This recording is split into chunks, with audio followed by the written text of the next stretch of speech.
iPhone Air versus iPhone 17 Pro. In this video, we're gonna be comparing everything. I'll tell you what my experience has been after using both devices. And at the end of the video, I'll tell you which will be my iPhone that I will be using as my daily driver. Let's start everything off with design. Something is changing inside of Apple, inside of the iPhone line, because the Pro iPhone has always been this premium, luxury, and beautifully shiny iPhone. But that's not happening this year because the iPhone 17 Pro doesn't really feel luxury. It doesn't feel shiny anymore because the 17 Pro feels more industrial, feels more aggressive, and feels more ultra than Pro. And I believe that's where the Pro lineup will go from now on. You've obviously got an extremely premium build made out of aluminum. It is obviously way heavier than the Air. It also feels thicker, and a lot of people like that because the 17 Pro feels great. It's rigid on the hand, it's comfortable, and obviously since it's thicker, it will obviously mean more battery life. But we're gonna talk about that in just a second. It's got more sensors all around it, like LiDAR. The camera bump obviously has more camera. As I said, you have aluminum all over it, and you've also got ceramic sealed right here, which is extremely resistant to cracks. Let's move on to the iPhone Air, because the protagonist of the iPhone Air isn't the chipset, isn't the camera, isn't the AI features, isn't the specs, even though the specs are obviously amazing, even the camera is still amazing. The reason that you should think of buying the iPhone Air is because of this, is because how beautiful, how stunning, how mind-blowing the design of iPhone Air is. It is extremely slim, light. If you've never held an iPhone Air, just go to a local Apple store and hold it for the first time, and you're probably going to be mind-blown. Every time I show both iPhones to everybody, everybody's just shocked at how crazy the design of the iPhone Air is. There's no video, no ad, no commercial that justifies how beautiful this iPhone is in person. It's got a beautiful titanium frame that shines in the sun. It is the premium iPhone this year. It is the more classy iPhone. And when you compare them side by side, you truly feel which one is the more luxury driven one and which one has the more aggressive look. Obviously, both phones still beautiful. The Air has a simpler look, an easier pocket feel, one single camera, and the flashlight. But here's a quick comparison outside. Now let me give you a quick size comparison on both the Pro and the Air so you can see a very quick difference in terms of design on both of them. Obviously the Air will be way much thinner and you can clearly see it and feel it. Just when holding it on your hand, the Air just feels like a piece of the future, and the Pro feels like this very robust piece of technology that you can clearly see that the battery is better just by obviously holding on it.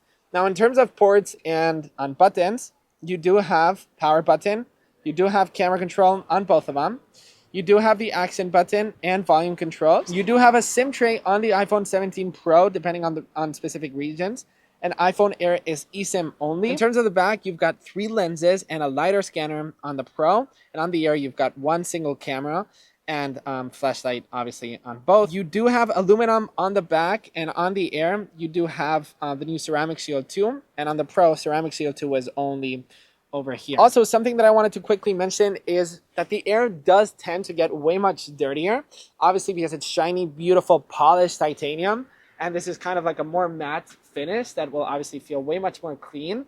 But once the sun does hit on a device like this, it's obviously way much prettier. Also, USB-C on both devices. Speakers is something that obviously the Pro does better because you've got one single speaker right here on the top of the Air. In terms of the Pro, it's just all over the place and it just sounds way much better. The great thing about the displays and the durability of both iPhones pretty much remains the same. On both iPhone Air and 17 Pro, you're gonna get buttery smooth 120 Hz ProMotion display, which basically makes anything that you do on your iPhone feel buttery smooth. You've also got always on display on both devices, so you can look at the time even when your display is sleeping. They both max out at 3000 nits of outdoor brightness, which gets extremely bright even in very sunny conditions. They both feature 33% fewer reflections and up to 2 times better outdoor contrast. They truly thrive outdoors. They both feature the same ceramic shield 2 in the front glass of the iPhone with an IP68 water and dust resistance. So both iPhones aren't just very durable against drops and obviously the glass cracking, but the new ceramic shield 2 truly excels with its scratch resistance. So I always highly recommend to wear cases, but especially an iPhone like the iPhone Air is one not to wear a case because of how durable it is and obviously because of how beautiful it is once again. Now let's talk about something that is very important, and while it might seem that it's kind of the same, it's actually very different. So let's talk about the chipset. They both have the exact same chipset. This is the A19 Pro, which is extremely beyond fast for advanced AI, pro-class video editing, any daily and creative tasks. This chip isn't only efficient, it isn't only powerful, but it's obviously very future-driven. It's a chipset that will not only last you a couple years, but a lot of years. And as AI keeps evolving, you're gonna have both phones with incredible performance. Something very small is that the iPhone 17 Pro has 6-core GPUs with neural accelerators, and iPhone Air has 5-core GPU with neural accelerators as well. Obviously not something that you are going to notice, but as I was saying before, something that you're really going to notice on both iPhones is that the iPhone 17 Pro has something that the Air doesn't. It's got its own vapor chamber cooling system that basically transfers away the heat from the A19 Pro chip, spreading it through all of its aluminum frame, something that the iPhone Air does not have. Does the A19 Pro chip overheat your iPhone? No and yes at the same time. I feel like I've always had the worst overheating issues in the summer when it's extremely hot out, and that's what I'm kind of expecting for the iPhone Air to turn down my brightness, for example, because I was saying before, sure, both iPhones max out at 3000 nits of peak brightness, and they both have the same A19 Pro chip, which, by the way, the A19 Pro chip is also way much more efficient with its overheating. So I'm not saying that the iPhone Air will overheat during the summer, but since we're comparing both devices, I truly believe that the iPhone 17 Pro will do a lot better with overheating, since it's made out of aluminum, not titanium, which does tend to overheat. We've seen it on previous generation iPhones, like the 16 Pro, which I had a lot of overheating issues, and it's got the vapor cooling system. So in a very sunny day, sure, your iPhone Air could have 3000 nits of peak brightness, but it could turn it down to prevent overheating. This is honestly just speculation, but Apple added the vapor chamber system for a reason, obviously. They changed the aluminum frame, obviously, for a reason. Once again, it's just speculation, but I think what I'm saying makes a lot of sense. Now, before I continue, did you know that the brand new iPhone 17 series support way faster charging now? Now, the thing is, you will need a 40-watt adapter, but they're usually pretty big and way overpriced. That's where today's sponsor comes in. Anker. The brand new Anker 45-watt nano charger comes at 45 watts, which is actually faster than Apple's. It's got a beautiful, small, and very compact design. I mean, it's crazy the fact that this guy actually has 45 watts. If you've got an iPhone 17 or 17 Pro, you'll be able to reach 50% in just 20 minutes. Also, I love my iPhone Air and I love Apple's own MagSafe battery pack, but it's got certain limitations. That's why Anker has released their brand new Nano Power Bank. It's got an ultra slim body that pairs perfectly with my iPhone Air. It's got 15 watts of Qi2 wireless charging. Now, even though it's as thin as Apple's power bank, it's actually way smaller. Now, Anker's has a 5000 milliamp battery, while Apple's only has 3000. Now, my favorite thing about it is that it doesn't only work for iPhone Air, it works for all iPhone models compatible with MagSafe. It's just 4.3 ounces. Anker's power bank also supports 15 watts of charging, compared to the iPhone's charging speed, which is only at 12 watts. It's just one of those accessories that is simply a must-have for your iPhone. So if you're interested in any of the accessories that I've mentioned throughout this video, you can obviously hit the link down below in the description. Anker, thank you so much for sponsoring this portion of this video. Now let's talk about something controversial on both devices, which is obviously the camera. Obviously the winner and what differentiates the most on both devices is its camera. The iPhone Air has one single lens that is one amazing high-resolution main camera used for ×1 and ×2 optical images. You've got a custom 28mm and 35mm options for street and portrait photos. You do sacrifice on a way longer telephoto lens, but most importantly, you sacrifice on that beautiful ultra-wide lens that I personally find it a very big deal. And when I say very big deal, is a very big deal. Also, when sacrificing on ultra-wide, that obviously means that you're sacrificing on macro photography, so the iPhone Air does not have that. Instead, if we're talking iPhone 17 Pro, you've got a mind-blowing triple camera system with all three cameras being 48 megapixels. You've got a 48 megapixel main, a 48 megapixel ultra-wide, and a brand new dedicated telephoto lens that is absolute insanity. It reaches up to ×4 and to ×8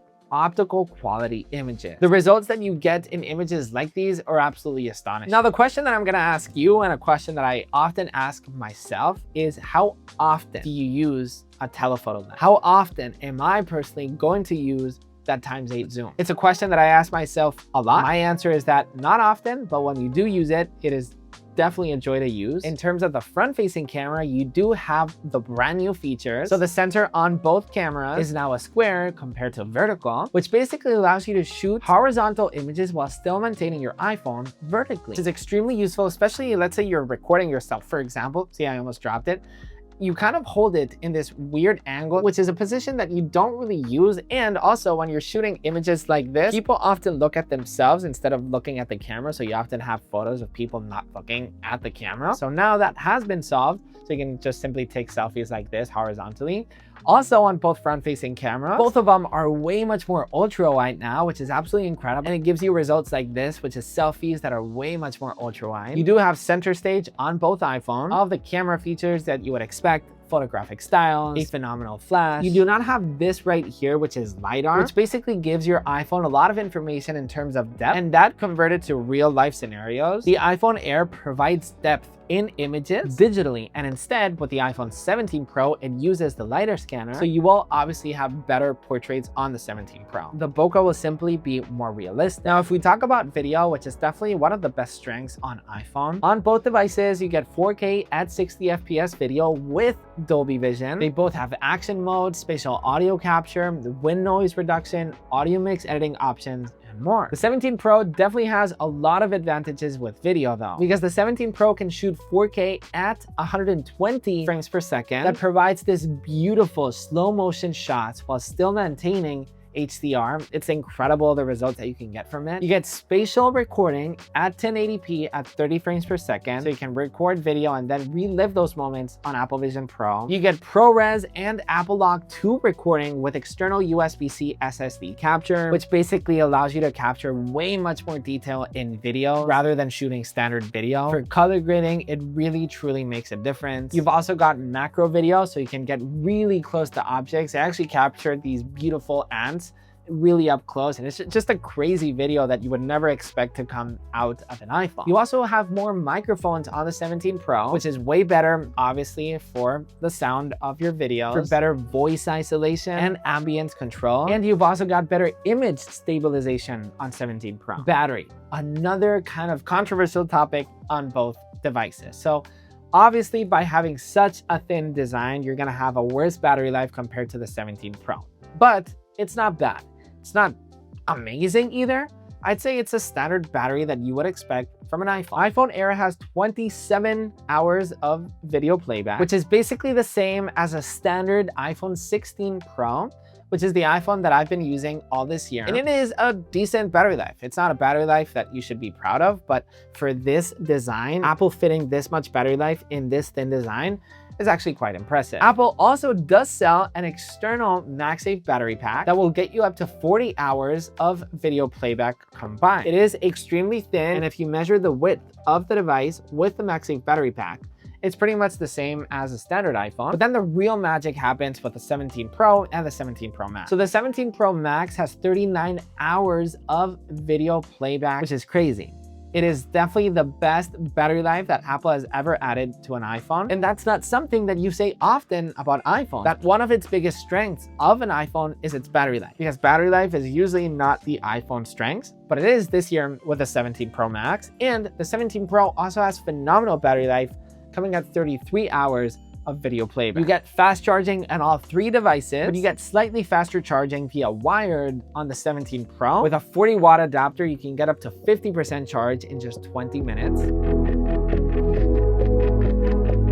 So as I said, both the Air and the 17 Pro share a lot in common. The extremely powerful A19 Pro chip, which powers a lot of Apple Intelligence features, from running Apple's own foundation model, to creating Genmojis, to writing tools, or to accessing visual intelligence. They both have incredible display, ProMotion, 120 Hz, always on, incredible outdoor brightness. They both offer fast charging with MagSafe at 25 watts. They both feature N1 wireless, the same ultra wideband chip, same USB-C connector, even though the USB-C on the 17 Pro is slightly faster. They both feature the same ceramic shield too, with improved scratch resistance and better anti-reflection, which obviously leaves you hanging. Which iPhone should you buy, and which iPhone am I keeping? So the iPhone Air is definitely not a cheap iPhone because it's got Pro feature. It shares a lot in common with its bigger brother, the 17 Pro. The iPhone Air starts at $999 for the base model iPhone Air, and 17 Pro Max starts at $1,199. Big price differences. Something to keep in mind as well is that the 17 Pro Max only, not the 17 Pro, but the Pro Max does come in a 2 terabyte option. So if you want a 2 terabyte option, go for the 17 Pro Max. Obviously, the iPhone Air and the 17 Pro are made for two very different types of people. If you're stuck between both devices, which is something that, if you want me to be honest, let's be real here. I'm torn between both devices. I am just in love with the design of the iPhone Air. Every time I hold it, it feels something new. It feels something unique. It feels like a phone that's coming from the future. I get the vision that Apple is going towards with the iPhone Air, and it is extremely exciting. And then on the other hand, you've got pro level cameras, and the insane battery life that the Pro Max has is absolutely insane. So what I'm gonna say is this: if you do not care about the ultra wide camera, the 0.5 macro photography, or crazy telephoto lenses, get the iPhone Air. If you admire and love and is obsessed with the design of the iPhone Air, get the iPhone Air. If you want the classy iPhone, the most beautiful looking out of all of them, get the iPhone Air. If you're upgrading from an old iPhone and feel like every iPhone has gotten extremely repetitive with its design and you're ready for a change, get the iPhone Air. If you want a simple iPhone that feels new and has a lot of pro features, get the iPhone Air. If not, go Pro. Go Pro if you want all cameras, if you want the best of the iPhone, if you use the ultra wide lens a lot, if you use that telephoto lens a lot. Obviously, get the Pro if you're a pro user. You use your iPhone like crazy for work or maybe for your personal life because of its battery life. Don't buy the iPhone Air if you're a heavy demanding user. I don't care if you've got incredibly looking and very sexy battery packs for iPhone. If you're a powerhouse user, the iPhone Air is just not for you because you've got such a better iPhone in terms of its battery life. I know there's a lot of people as well that use their iPhone a lot and don't demand a longer battery life because they're usually always working from home. Maybe if that's the case, go Air. But if you travel a lot or you're outside at work a lot, Pro is your option. Now, maybe I helped you out. Obviously, the Pro is the best iPhone. The Air is the most beautiful, design first iPhone choice. Which iPhone am I keeping? Once again, my heart is torn because here's the problem that I'm facing. I've accepted that I don't care. I obviously care about the battery life, but I don't care having a worse battery life on my iPhone. I'm someone that sure travels a lot, but I don't mind having a big battery pack in my backpack and I can just charge it from there. The 17 Pro's battery is amazing, but I've just fallen in love with this beautiful design. The only big, and I told you in the beginning of the video, the big problem that I have is its camera. Now, I know the camera of the iPhone Air shoots incredible images, but something that I am missing a lot when I go back and use the Air is the ultra wide lens. I use the ultra wide camera a lot more than I expected. I kind of forgot how much I use that ultra wide lens. For vlogging when I'm making YouTube videos, it's such a unique and comfortable angle to use. Whenever I'm shooting interiors, I often use that ultra wide lens. And even for macro photography, it's just something that I just missed, and it felt like something that I was sacrificing. And I don't like feeling that I'm sacrificing something in such an expensive iPhone. That's not the case for you. Go for Air. Forget about the Pro. This year for me, I'm just trying to convince everybody to go buy the iPhone Air. If you don't miss battery life, if you don't miss the camera, once again, go Air because it's just a truly beautiful phone. If you want a true powerhouse, get the Pro. I hope I made sense. I'm torn, but I am going with the iPhone 17 Pro and the beautiful cosmic orange color. Subscribe if you want to watch my reviews on both devices. They're right here, and I guess I'll catch you on the next one. I'm sorry, Air lovers, but I'm going Pro years. When the iPhone Air comes with 2 lenses, I'm gonna get the Air. I'll catch you in the next one. Peace.